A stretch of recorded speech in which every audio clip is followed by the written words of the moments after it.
music by सहनी दिले जैसे जैसे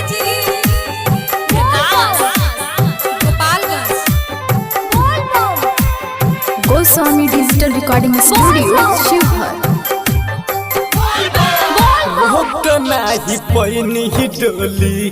चल गइल जान के संगे आइब देव घर कब से रखल रही मान के रोक नाही पैनी डोली चल गइल जान के संगे आइब देव घर कब से रखल रही मान के कसहू उनका के हो मौत मिला दी बाबा हो कसहू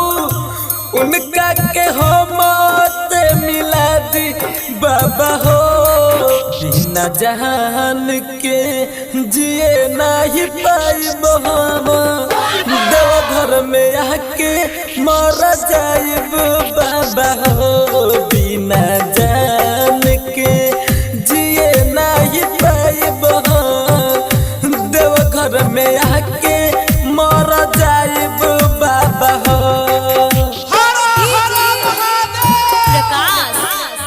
गोपालगंज प्रेम से बोलो शिव शंकर भगवान की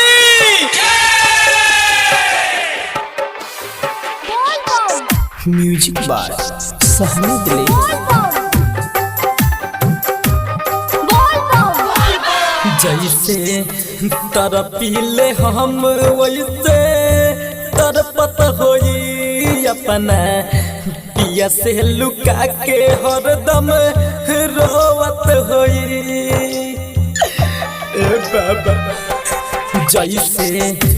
तरपीले हम हो तरपत होई अपना पिया से लुका के हरदम रोवत होई तौन कर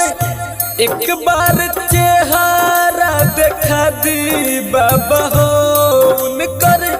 एक बार चेहरा देखा दी बाबा हो बिना जान के जिए नहीं पाइब हम देव घर में आके मर जाइब बाबा हो बिना जान के जिए नहीं पाइब देव घर में आके मर जाइब बाबा हो गोपालगंज प्रेम से बोलो शिव शंकर भगवान की